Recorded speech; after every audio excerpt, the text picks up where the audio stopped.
Hola y bienvenidos a través de la Biblia con Les Feldick, un ganadero y agricultor de Oklahoma. Les Feldick ha estado enseñando clases bíblicas al estilo hogareño durante 20 años en Iowa, Oklahoma y Texas.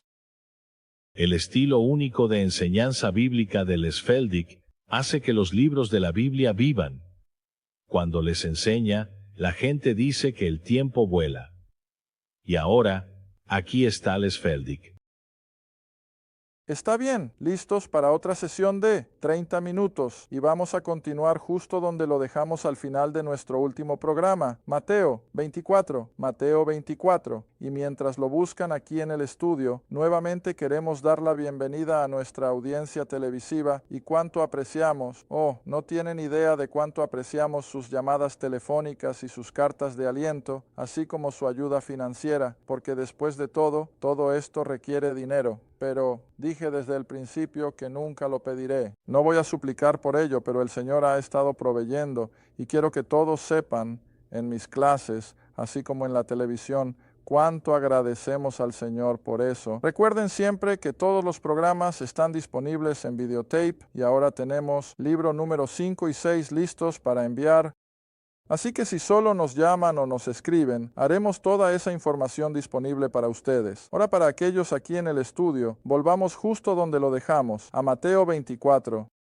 Y acabamos de mostrar que Jesús había salido del área del templo, probablemente cruzó el valle de Cedrón, y cuando llegaron al monte de los olivos, miraron hacia atrás, y entonces Jesús les dice a los 12, ven todas estas cosas, todas van a ser destruidas, todo va a ser derribado, una piedra tras otra. Y luego el versículo 3, ahora sabemos que están en el monte de los olivos. Mientras él estaba sentado en el monte de los olivos, los discípulos se acercaron a él en privado. En otras palabras, la multitud ya no está con él. Creo que son prácticamente solo Jesús y los 12. Y ahora los 12 dicen, díganos, ¿cuándo serán estas cosas?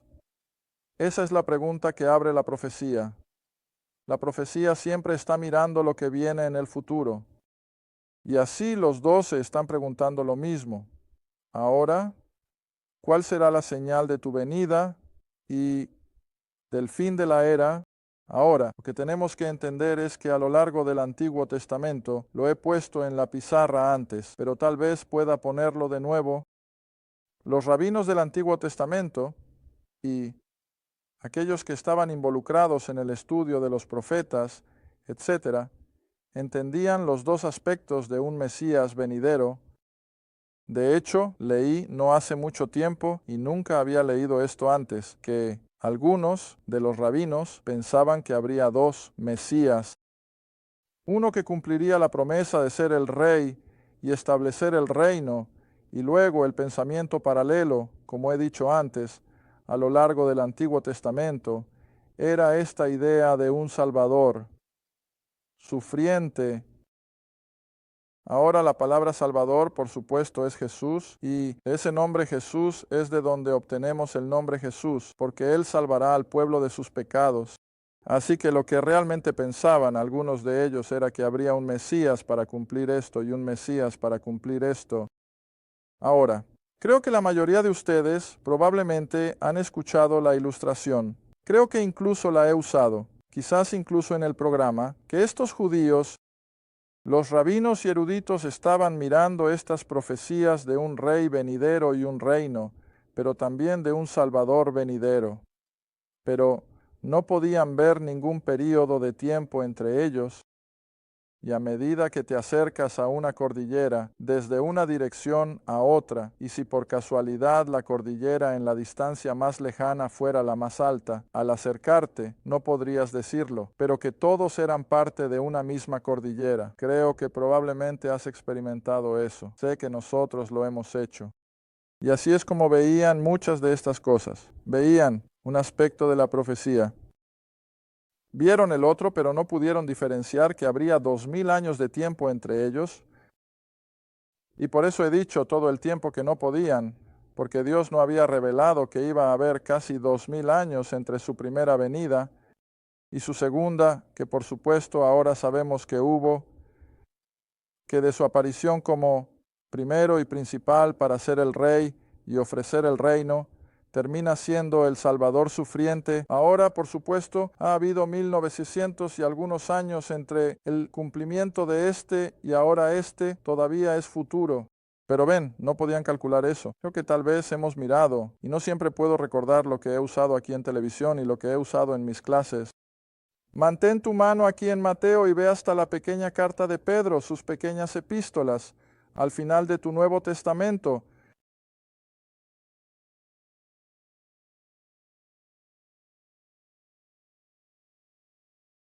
Primera Pedro capítulo 1.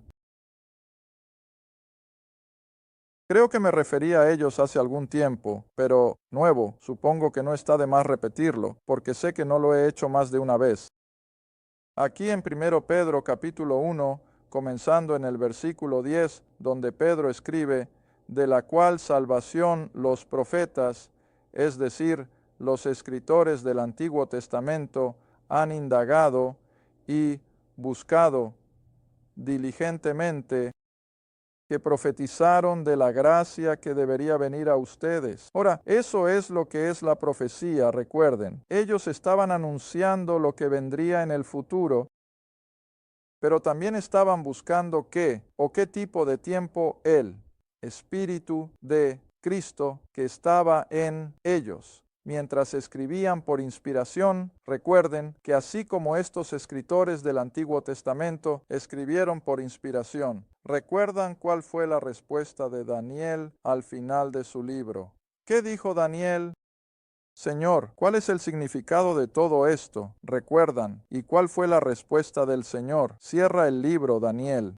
No es para que tú lo sepas, pero cuando lleguemos al final del tiempo, ellos lo sabrán. Y de la misma manera con estos profetas, como escribieron Isaías, Jeremías, Ezequiel y todos los demás, está bien, ellos buscaron de qué tipo de tiempo el Espíritu de Cristo que estaba en ellos significaba cuando Él, es decir, el Espíritu, testificó de antemano que los sufrimientos de Cristo y la gloria que debería que seguir. Ahora creo que la gloria de la que se habla aquí es cuando Él establezca su reino. Ahora, por supuesto, entendemos, según nuestro registro del Nuevo Testamento de su muerte, sepultura y resurrección, Él fue realmente glorificado cuando derrotó a Satanás allí en la cruz. Pero aquí creo que se refiere a la gloria de su reino que vendría, y no podían juntar todo. Entonces el versículo 12, a quienes les fue revelado, es decir, a estos profetas que no para sí mismos, sino para nosotros, ministraron las cosas que ahora se les reportan a ustedes por aquellos que han predicado el Evangelio a ustedes, el Espíritu Santo enviado desde el cielo, las cuales cosas los ángeles desean investigar. En otras palabras, el ejército angelical ni siquiera comprendía todas estas cosas, así que lo que esta porción de la Escritura realmente está diciendo es que todos estos profetas del Antiguo Testamento tenían una idea de todos estos eventos que estarían relacionados con ambos, la venida del rey y el establecimiento de su reino, pero también que tenía que haber un Salvador sufriente para pagar la pena del pecado, pero no podían juntar todo. Y Dios no esperaba que lo hicieran, no se suponía que debían hacerlo. Bien, así que ahora entonces, los discípulos todavía están haciendo la misma pregunta. Bueno, ¿cuál será la señal de tu venida y del cumplimiento de todas estas cosas y del fin de la era? Ahora bien, versículo 4, Jesús respondió a esa pregunta y les dijo, cuídense de que nadie los engañe porque muchos vendrán en mi nombre diciendo, yo soy el Cristo. Ahora tenemos que recordar cuál es la otra definición o la otra palabra para Cristo. Es Mesías o el ungido. Así que él dice, muchos vendrán como el Mesías y van a engañar a muchos. Y oirán de guerras y rumores de guerras. Pero vean que no se turben, porque todas estas cosas deben suceder. Pero aún no es el fin. Ahora, recuerden cuando estábamos en nuestro estudio de Apocalipsis, me gusta relacionar a los 4 jinetes del Apocalipsis en el capítulo 6 de Apocalipsis casi uno por uno con los eventos que Jesús expone aquí. En otras palabras, el primer caballo que aparece con un arco y sin flechas y que viene a quitar la paz de la tierra, estos son las guerras, los rumores de guerras de los que Jesús habla aquí. Y luego recuerdan que en el siguiente jinete que aparece en la escena, en el capítulo 6 de Apocalipsis, allí sí tenemos guerra, el caballo rojo. Y eso, por supuesto, está en correlación con el versículo 7 aquí, porque nación se levantará contra nación, reino contra reino. Y luego recuerdan que el tercer jinete de Apocalipsis 6 era el caballo pálido que indica hambre, inflación. Bueno, como resultado de todas estas guerras entre las naciones de las que Jesús está hablando, habrá, de hecho, un gran impacto en el suministro de alimentos, en la distribución, y el mundo terminará en una tremenda inflación, un tremendo racionamiento de alimentos debido a la masiva destrucción, y luego terremotos en diversos lugares. Ahora, creo que aquellos de ustedes que han estado siguiendo los eventos actuales bíblicos, así como los seculares, no hay discusión de que ha habido un tremendo aumento en el número de terremotos desde aproximadamente 1970. Comenzando con ese periodo de tiempo, han estado literalmente multiplicándose, aumentando año tras año, de modo que ahora ni siquiera me atrevería a adivinar cuál sería el aumento porcentual de terremotos en comparación con el promedio de los años 60 y 70, pero es una cantidad tremenda. Ahora, quieren recordar que nuestras noticias han llegado al punto en que ni siquiera registran la mayoría de estas cosas ahora porque son tan mundanas, pero hay terremotos ocurriendo en algún lugar de la tierra casi todos los días. Y de esto es de lo que habla Jesús. Y luego en el versículo 8 usa el lenguaje. Todos estos eventos y todos estos diversos fenómenos que están ocurriendo en la tierra son solo Él. ¿Cuál es la siguiente palabra? Comienzo. Son solo el comienzo, no son el final, son el comienzo de dolores, y una mejor palabra para eso, si tienes otra traducción, es trabajo de parto o dolores de la tierra. Así que todo esto solo muestra que la tierra ahora se está acercando al día de su entrega. Ahora es solo en el mismo lenguaje de un niño siendo entregado de su madre. Así, también la tierra va a ser liberada de la maldición. Ahora, normalmente enseñamos eso, por supuesto, en relación con tal vez deberíamos retroceder y mirarlo. Han pasado unas semanas desde que estuvimos en Apocalipsis y te diré que se puede notar por nuestro correo y nuestras llamadas telefónicas que tan pronto como terminamos Apocalipsis, simplemente se desvaneció. Pero sabes que a todos les encanta el libro de Apocalipsis. Sabes, noté eso en mis clases hace años. Ya les dije a mis alumnos que no puedo entender del todo que a todos les encanta que les enseñe Apocalipsis o Génesis. Quiero decir, podemos llenar las salas con esos 2 libros, pero tan pronto como entras en Romanos, Efesios y Filipenses, sabes, el interés simplemente disminuye, y no debería ser así. Pero ves, estoy viendo que a la gente le encanta revisar lo que sucedió hace 5,000, 6,000 años, porque ves, eso está bastante alejado. Les encanta hablar sobre lo que está en algún lugar del futuro que no pueden tocar porque eso está muy lejos en el futuro, pero el aquí y el ahora realmente no quieren vivir en eso. Y supongo que eso es lo que hace que la industria del cine sea lo que es. Mira, ¿por qué la gente va al cine? Quieren alejarse de la realidad y quieren entrar en un mundo de fantasía. Bueno, no es tan extremo con la enseñanza de la Biblia, pero puedo sentir eso. Les encanta que les enseñe lo que sucedió al principio. Les encanta que les enseñe lo que está por venir. Pero hacer que se adentren en lo esencial de lo que necesitamos hoy, mañana y el próximo griego, mira, tengo algunos maestros de escuela dominical asintiendo, es bastante difícil. Ahora, personalmente, casi no puedo esperar para llegar al libro de Romanos. Ahora pasará mucho tiempo, aún debemos recorrer Hechos, y ustedes que me han escuchado enseñar Hechos saben que tomará un tiempo, pero eso es solo, porque tenemos que tener el libro de los Hechos antes de que el libro de Romanos tenga sentido. pero simplemente me encanta enseñar Romanos, que es el aquí y el ahora. Romanos nos dice lo que tú y yo necesitamos hoy en este momento particular. Pero, de todos modos, Apocalipsis capítulo 5. Apocalipsis capítulo 5. Aquí es donde Juan ve una escena en el cielo que es casi perturbadora. Aquí Dios el Padre, versículo 1 del capítulo 5, en la mano derecha de aquel que estaba sentado en el trono, un rollo escrito por dentro y por la parte de atrás, y luego sellado con 7 sellos. Y siempre lo menciono, sabes que este rollo es la hipoteca. Es la hipoteca que Satanás tiene sobre el planeta Tierra. Y él lo recogió, por supuesto, cuando Adán cayó. Cuando Adán perdió su dominio, Satanás lo recogió y ha sido el Dios de este mundo desde entonces. El mundo yace en el regazo del maligno es una afirmación. Otra creo que la dijo el mismo Jesús, que Él es el Dios de este mundo. Bueno, de todos modos, Dios ahora está sosteniendo esta hipoteca, lista para ser pagada, pero Satanás es el verdadero titular de la misma. Él tiene la hipoteca sobre el planeta. Y Juan lloró porque evidentemente no había nadie en el cielo, ciertamente no en la tierra, que pudiera pagar esta terrible hipoteca. El versículo 4 es donde lo dijo. Lloré mucho porque no se halló a ningún hombre digno de abrir, leer el libro o de mirarlo.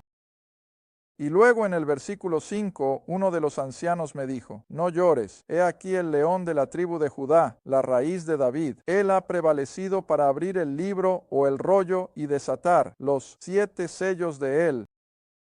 Y vi, y por supuesto era el Cordero, es el Cristo, es el Hijo que Dios había enviado a toda la tierra. Versículo 7. Él, Dios, el Hijo, se calificó ahora debido a lo que había logrado en el Calvario. Vino y tomó el rollo de la mano derecha de aquel que estaba sentado en el trono. Y luego el verso 9. Solo estoy tocando los aspectos más destacados aquí. Cantaron un nuevo canto, la hueste celestial. Tú, hablando del Hijo, eres digno de tomar el rollo y de abrir sus sellos, porque fuiste inmolado y nos has redimido para Dios con tu sangre de toda tribu, lengua, pueblo y nación, y nos has hecho para nuestro Dios reyes y sacerdotes, y reinaremos sobre la tierra. Así que, de todos modos, Dios el Hijo entonces toma esta hipoteca, y Él acepta pagarlo para levantar el planeta o para liberar al planeta de la maldición. Ahora no tengo tiempo en este programa, pero ves, de nuevo, eso se remonta a la historia israelí de cómo redimían y cómo recuperaban el título de la tierra que casi habían perdido por defecto. Y tenía que ser un pariente cercano, recuerda. Tenía que ser alguien que fuera capaz, que tuviera lo necesario y estuviera dispuesto. Ahora ves, Jesús es el único en toda la eternidad que podría cumplir con esos requisitos para esta hipoteca, porque Él era el pariente cercano. Él es el Hijo de Dios. Ciertamente tenía el poder y todos los atributos para llevarlo a cabo, y está dispuesto a hacerlo, y así se convierte en el gran pagador de esta hipoteca que Satanás está sosteniendo. Entonces, si vuelves a Mateo 24, este principio de dolores es realmente solo el comienzo de los dolores de la tierra o los dolores de parto que vienen sobre la tierra como un preludio a la liberación de la maldición. Recuerda siempre, porque ese es el lenguaje que usa la Escritura, que la tierra será liberada del poder de Satanás y de la maldición. Pero estos eventos de tribulación son parte de, ¿cómo lo llamaré? Estas serán las cosas en juego que Dios usará para pagarle a Satanás en su totalidad. El versículo 9, entonces. En otras palabras, una vez que comience esta tribulación, estos últimos 7 años del capítulo 9 de Daniel, cuando comiencen estos últimos 7 años, entonces te entregarán. Ahora recuerda, ¿a qué pueblo está hablando? A los judíos, así que son los judíos nuevamente los que van a estar bajo la ira particular de este periodo de tiempo. Israel tiene días horribles por delante. y te entregarán para que seas afligido, te matarán, y serás odiado por todas las naciones. Ahora, si pensamos que el antisemitismo es malo ahora o ha sido malo, no es nada comparado con lo que va a ser, va a empeorar. Y luego el versículo 10, entonces muchos se ofenderán y se traicionarán unos a otros y se odiarán unos a otros. En otras palabras, creo que incluso dentro de la familia judía, los hijos van a informar sobre sus padres, los padres informarán sobre sus hijos como un sistema para escapar de la ira que está cayendo sobre ellos como nación. Y luego el versículo 11, y muchos falsos profetas. Cómo las Escrituras advierten constantemente sobre los falsos profetas, no solo en la tribulación, sino incluso durante la era de la iglesia. ¿Ves? Cristo no había hecho más que comenzar. Pablo no había establecido más que unas pocas iglesias. ¿Y qué aparece? Enseñanzas falsas. Por eso tuvo que escribir el pequeño libro de Gálatas, porque no había hecho más que sacar a estos gentiles del paganismo bajo el evangelio de la gracia, y llegaron los falsos maestros judíos. No puedes ser salvo por eso. Tienes que cumplir la ley, tienes que practicar la circuncisión, y así la enseñanza falsa ha sido un baluarte contra Cristo desde el primer día. Y así, incluso aquí en estos días de tribulación, mientras todas las calamidades caen y la gente estará buscando algo, los falsos maestros tendrán su día de gloria. Versículo 12, y porque la iniquidad abundará en el mundo. Ahora piénsalo por un momento. El único disuasivo contra la maldad en el mundo hoy en día, ¿qué personas? El creyente, la iglesia, somos el único disuasivo porque, seamos sinceros, he escuchado a sociólogos y algunos de los poderes que están comenzando a reconocer que una sociedad sin religión es una sociedad condenada, porque la religión es lo único que aporta algún tipo de sentido común para regular el comportamiento del ser humano. Pero tenemos que darnos cuenta de que la mayoría de las religiones paganas del mundo son tan groseramente inmorales, incluso en su práctica religiosa, que lo que pensamos que es horrendo y está ocurriendo ahora en América. En otras palabras, la descomposición de nuestra moralidad y la casualidad de la grosera inmoralidad ha sido así en Oriente durante siglos. No pensaban nada de eso, no piensan nada sobre la prostitución, no piensan nada sobre todas estas cosas porque, a pesar de su religión, sigue siendo solo parte de su sociedad. Ahora se ha vuelto tan aterrador para nosotros aquí en América porque estamos saliendo de una estructura básica cristiana, al menos la estructura judeocristiana, y ahora cuando vemos que todo esto se desmorona, estamos sorprendidos y deberíamos estarlo. Pero para el resto del mundo, ya sabes, ha sido así a lo largo de los siglos. Sin embargo, para la mayor parte del mundo occidental, si puedo usar esa expresión, Cristo ha sido el freno en la caída de los principios morales. Es Cristo quien ha tenido que interponerse y decir, ahora, un momento, esto está mal. Está bien, ahora quita todo eso. Quita a cada creyente. Quita al Espíritu Santo en su papel como trabaja hoy. ¿Qué te queda para contener la iniquidad? Nada, nada. Ahora sabes, vivo justo allí al lado de la represa que sostiene el lago Eufaula. Y a menudo me he preguntado, especialmente cuando miras el mapa y ves los enormes kilómetros que cubre el lago Eufaula, si alguien de repente levantara esa represa, ¿qué pasaría en el mundo desde Whitefield, Oklahoma, hasta el río Mississippi? Bueno, solo puedo imaginar una inundación de tremendo impacto. Literalmente inundaría, destruiría todo a su paso. Está bien, ahora, en un plano más alto de comportamiento y moralidad, ¿qué pasaría si quitas la influencia de Cristo y no hay nada que contenga las fuerzas de la iniquidad? ¿Qué va a pasar? justo lo que dijo Jesús. La iniquidad va a abundar, ¿ves? Y el amor de muchos se enfriará. Simplemente perderán toda perspectiva de las cosas espirituales. Versículo 13, pero el que persevere hasta el fin, ese será salvo. Ahora, debemos tener cuidado. ¿Perseverar salva a alguien? ¿No? Jesús no está hablando de la salvación por virtud de soportar la tribulación. Él simplemente está diciendo que si alguien tiene los recursos, física, mental y de cualquier otra manera, para llegar al final de la tribulación, entonces sí, será librado de todas las cosas horrendas de ella, pero no creo que esté hablando aquí de la salvación como nosotros pensamos. Simplemente va a sobrevivir a estos horribles eventos que se desatarán en ese período de 7 años. Y luego en el versículo 14, creo que tengo suficiente tiempo para al menos tratar este versículo, y va a salir casi bien. Y luego podemos comenzar el próximo programa con la última mitad de la tribulación, y eso está en el versículo 14. Jesús está hablando hacia el final de su ministerio terrenal, y como he estado señalando ahora durante al menos las últimas 8 o 10 semanas, ¿qué evangelio he estado predicando? El evangelio del reino. Y esto es exactamente a lo que se refiere cuando dice, y este evangelio del reino. Ahora, ¿por qué usa la palabra este? Porque es lo que es contemporáneo con él en ese momento.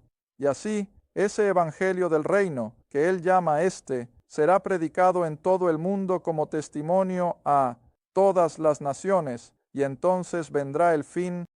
Ahora, ¿quién va a cumplir eso? Bueno, los 144,000 judíos, ya que circunnavegarán el globo durante esos 7 años de tribulación, no predicando el evangelio de la gracia de Dios, sino más bien predicando el evangelio del reino, porque el evangelio del reino dice que el rey viene, ¿ves? Y de hecho, él viene en un poco menos de 7 años.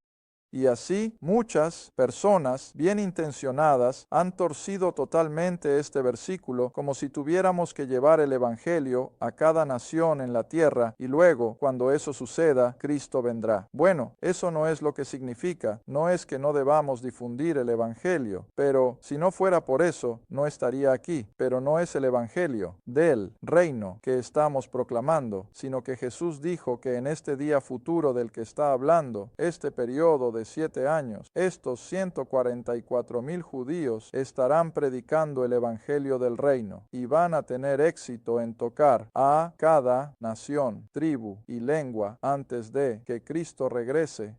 Y así, eso es exactamente de lo que habla este versículo, porque será predicado en todo el mundo como testimonio a todas las naciones. ¿Ves cuán inclusivo es esto? Y entonces vendrá el fin. Gracias por ver A Través de la Biblia con Les Feldick, un estudio bíblico semanal. Si desea más información sobre los ministerios Les Feldick, un estudio bíblico en su área, o sobre este programa, escriba a Les Feldick Ministries, Ruta 1, Caja 760, Quinta, Oklahoma 74552. Esa es la Ruta 1, Caja 760, Quinta, Oklahoma 74552. A Través de la Biblia con Les Feldick es apoyado por los espectadores y su donación es apreciada. Gracias, y asegúrate de sintonizar la próxima vez para A Través de la Biblia con Les Feldick.